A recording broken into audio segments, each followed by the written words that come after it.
what is agenda item H1 for the Fishery Management Council at this meeting.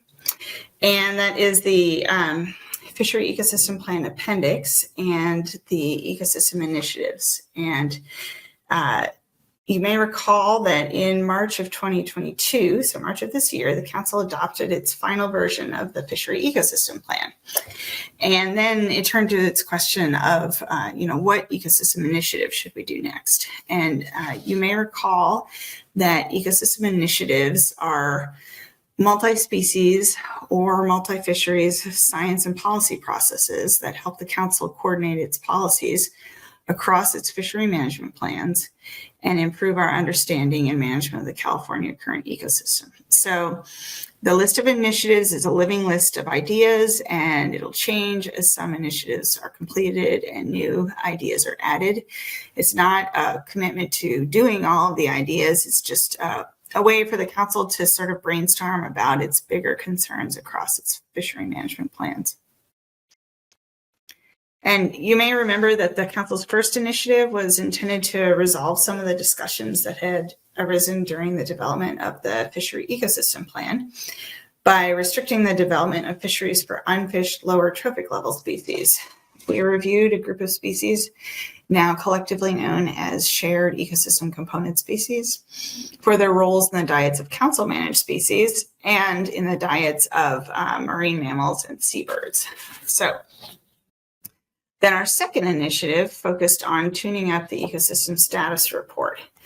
The ecosystem work group facilitated conversations between all of the Council's advisory bodies, the public, and the scientists behind the annual report so that we could discuss the report's contents in the context of the Fishery Ecosystem Plan objectives, Fishery Management Plan objectives, the Council's annual decision points, and the regular review points and requirements in the Magnuson-Stevens Act. And ultimately, the Council advisory bodies and the public provided a huge array of comments, which are color-coded here by group just for illustration. And those reshaped the indicators and other information in the annual ecosystem status report. As we saw in March of this year, the Council is still using and building on its work from Initiative 2.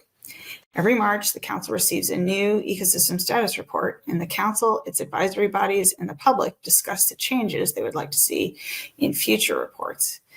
They also discuss what's scientifically possible and available for future reports. And every September, the Council's Scientific and Statistical Committee reviews new scientific ideas about potential new information in future reports. So we're still seeing the legacy of Initiative 2. It's quiet and it's in the background, but it's profound. And it's led to a deeper understanding of our ecosystem by the Council family and the public, and ultimately give us all this background that we needed to get ready for Initiative 3. And I will say that we're seeing the portion of this Initiative 2 process, the SSC's Ecosystem Subcommittee discussion of the Ecosystem Status Report is happening on September 16th this year. So if somebody wouldn't mind putting a link to that meeting in the chat, I'd appreciate it. And if you can't find it, I'll add it later. So our third ecosystem initiative, we just finished up last September, the Climate and Communities Initiative. It began in early 2018 with background education from climate scientists, climate and other scientists, on what we know and what might be learned about the potential effects of climate change on the California current ecosystem. That initiative shifted to a series of workshops that finished up in 2021, developing and then exploring different ideas about the future of our ecosystem, our fish stocks, fisheries, and fishing communities under 4 different scenarios designed around potential shifts we might see under climate change.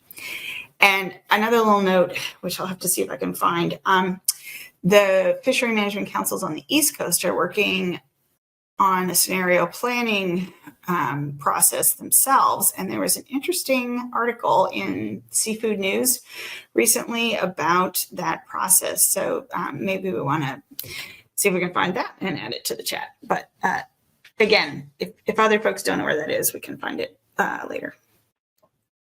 So in March of this year, the Council reviewed 9 potential new ecosystem initiatives and asked And after that review, they asked that the Ecosystem Advisory Subpanel work with the Ecosystem Work Group to draft a 10th potential initiative for September.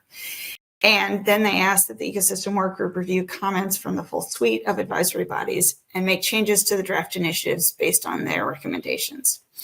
So in our advanced briefing book report for this meeting, we provide details on changes made to the draft ecosystem initiative since March on the first 2 pages of that report. So if you're visiting from another advisory body, you can sort of double check that list to make sure that we saw your comments and included them. I think we were pretty good about that, but check back with us if we didn't get your ideas.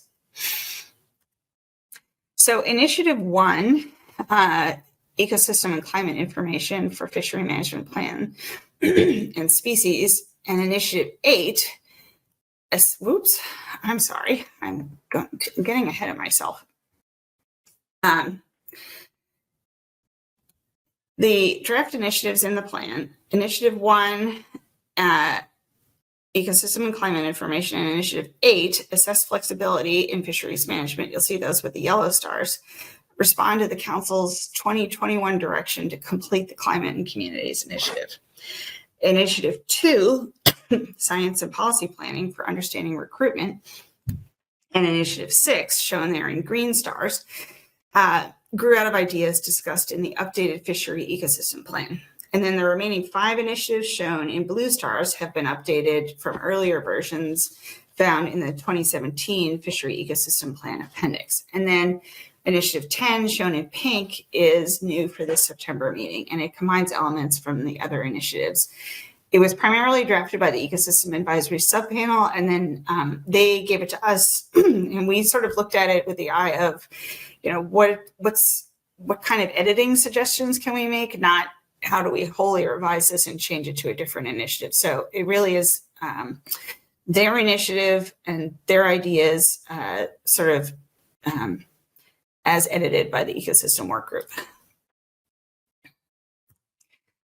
So then to go through quickly each of the initiatives that are available, Initiative 1 is a follow-up to the Climate and Communities Initiative to work with FMP advisory bodies to assess the need and timing for species-specific ecosystem and climate information, and to develop pathways in the council process for that information to be used in setting of scientific uncertainty and harvest policy. Initiative 2 would launch a process to share scientific information and analysis tools across council-managed species on the effects of oceanographic conditions in the CCE on juvenile finfish survival to recruitment.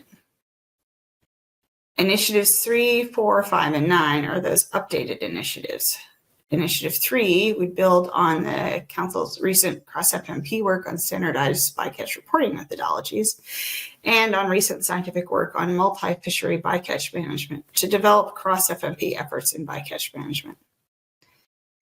Initiative 4 on cross-FMP essential fish habitat would look at whether there are habitats that should be identified for their value to multiple species across FMPs, possibly so those habitats can be better understood by other agencies conducting or permitting offshore non-fishing activities. Initiative 5 addresses the safety of fishing vessels at sea, and Initiative 9 would look across relevant social, economic, and ecological factors in determining optimum yield across fishery management plans. So Initiative 6, as I mentioned earlier, is pulled out of the Climate and Communities Initiative, and this Initiative 6 would update ideas on fishing communities to build on and address goals from the Climate and Communities Initiative, and then would develop new strategies for increasing the resiliency of our managed stocks and fisheries. Initiative 7 would build on our earlier work to develop an outline and process for delivering an ecosystem level performance report on the Council's progress towards the new Fishery Ecosystem Plan goals and objectives. And then Initiative 8 also is a response to the Climate and Communities Initiative goal to develop and implement strategies for improving the flexibility and responsiveness of our management actions to near-term climate shift and long-term climate change. So this is part of and with the intent here being looking at how the council develops regulatory ideas and the process that NIFS uses to assess and implement those ideas as regulations. Then you can see that a lot of the ideas for the different initiatives are connected together. And the Ecosystem Advisory Subpanel, of course, noticed that and was interested in the connections of these different ideas.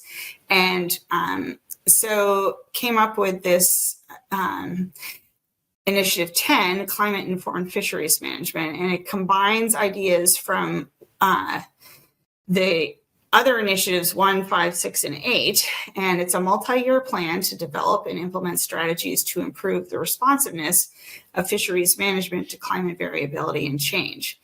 And then I'm going to provide an opportunity at the end of this presentation, which will be up shortly, for anyone from the Ecosystem Advisory Subpanel to speak to that if they'd like to. But at any rate, it's a quite large initiative with a lot of different ideas together, and sort of the work of the Ecosystem Advisory Subpanel over the summer was to sort of try to figure out how do we create a step-by-step process for doing all this work. So with that, the council is going to be discussing ecosystem agenda items on Monday, September 12th, which is a couple of weeks away. The work group is talking about all of these agenda items today, Monday, and Tuesday, in part because it was the easiest way that we could ensure that everyone on the work group could meet their other commitments to the council process, particularly including our staff officer, Kit Dahl. But so we'll be developing reports over the next couple of weeks, but our discussions are happening now. And if anyone in the work group has additions that they want to, clarifications they want to provide on these different initiatives, and if there's anyone on the sub-panel who wants to comment on the, particularly on Initiative 10, it would be great to hear from you now. So that was kind of faster than I had meant, but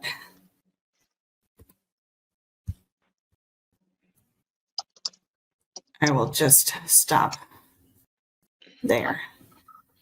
So with that, I want to first ask if there's anyone on, if I can see all the different bits on my screen, if there's anyone on from the Ecosystem Advisory Subpanel. Oh, Gway Kirchner. Okay, Gway, sorry for putting you on the spot here, but I would appreciate it if you have any comments that you want to make to sort of clarify Initiative 10. It would be great to hear from you. Yeah, thanks, Yvonne, and thanks for that great overview of all of the initiatives. I think that was really, really helpful.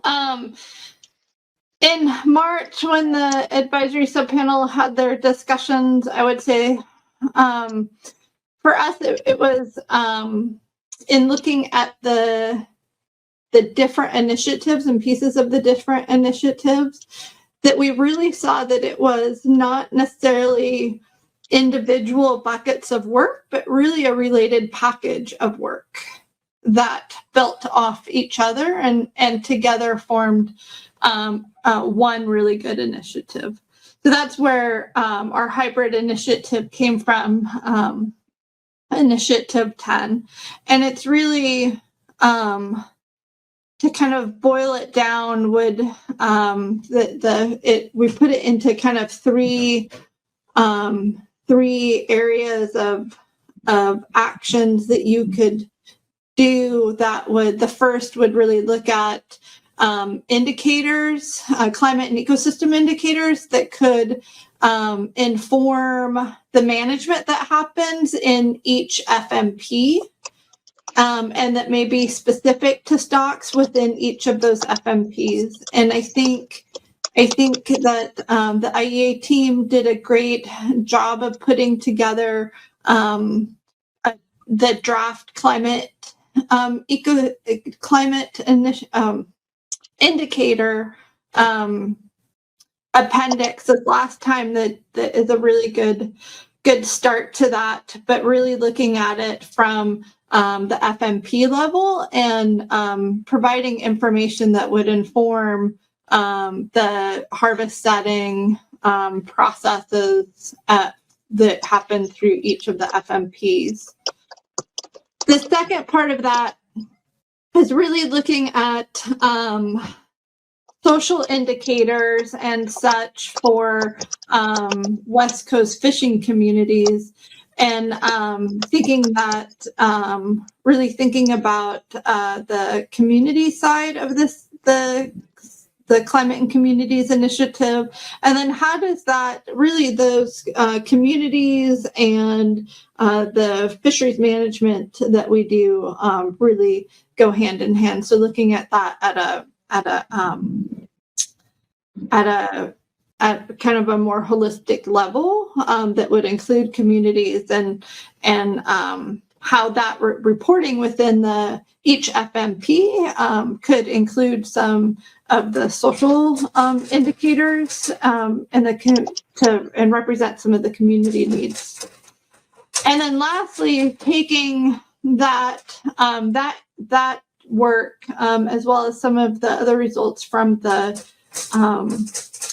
Climate and Communities Initiative workshops and looking at how do we use that FMP level information to really identify areas that could be more nimble and more responsive in fisheries management. And so kind of taking it to that last step. Okay. Thank you, Gway. That was really helpful to have that laid out in detail. Yeah. So does anyone, and I will sort of open this up to anyone who's on the call. We only have, we've got about 30 participants today, so it's not too big a call. Does anyone have any comments or questions about the ecosystem initiative? I would say this is probably not the ecosystem work group discussion of initiatives, but more sort of comments following up on presentations.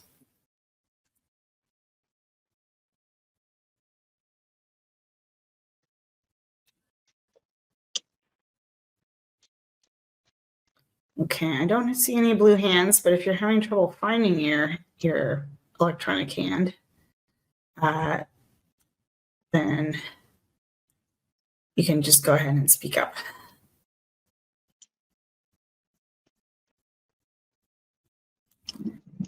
Okay, Greg Krutzikowski. And Greg, I'm going to ask you if you would just make sure that you're close to your microphone and speak up, and please go ahead and comment.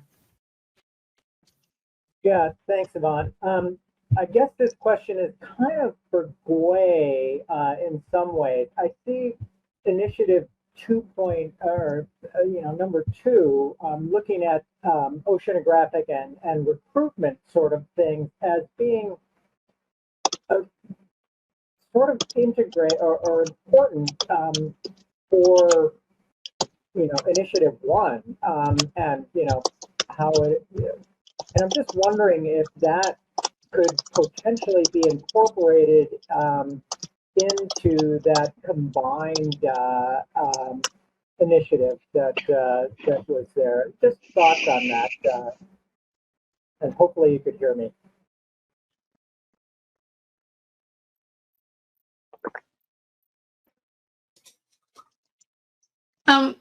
Do you want me to just go, Yvonne?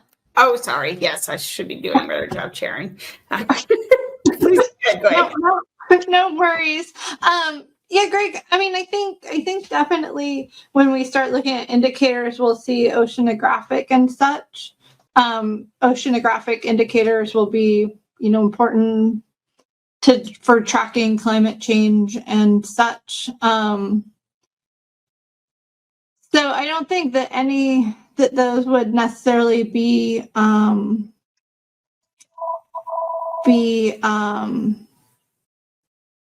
excluded.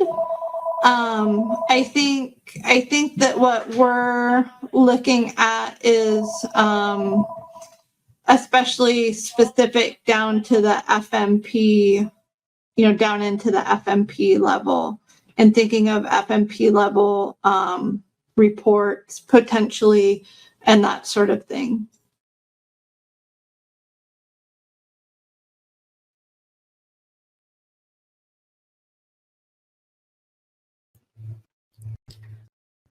Greg, did you have a follow-up question or comment?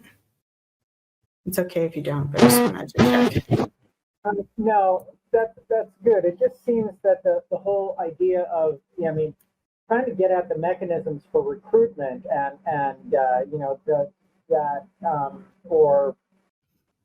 for those juveniles and what's actually driving sort of the bottom up thing and how that can be incorporated. It just seems like it's almost a precursor for actually getting at the things that are in Initiative 1 to me as I read through them. And so I just wanted to, point that out and just put that out there for folks to think about as we move forward.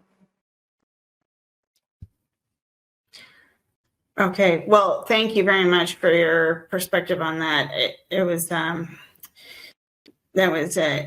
Initiative was an interesting idea from Andrew Thompson of our Southwest Fisheries Science Center, and he's not able to join us today, but I think that he would be pleased to know that there were other folks who see the value in that, and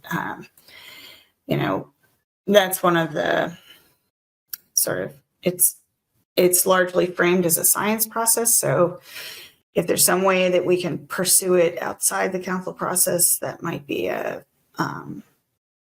package that we can think about putting together. So,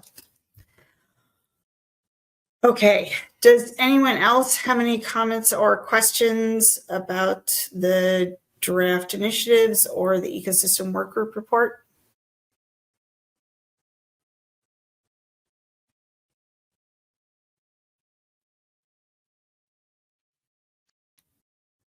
All right, I don't see any hands, and it is 11:19 on my computer.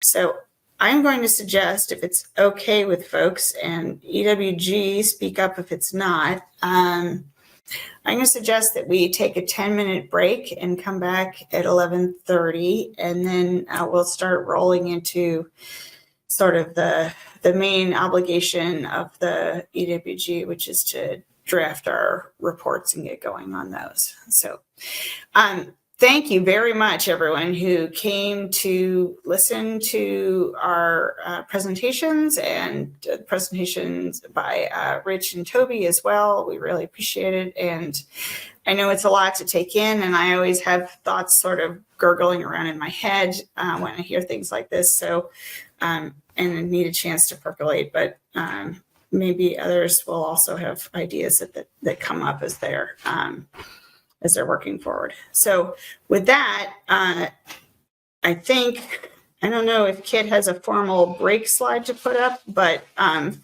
I will, if not, I'll put up some little notes. So let's take a break until 11:30. Thanks, everyone.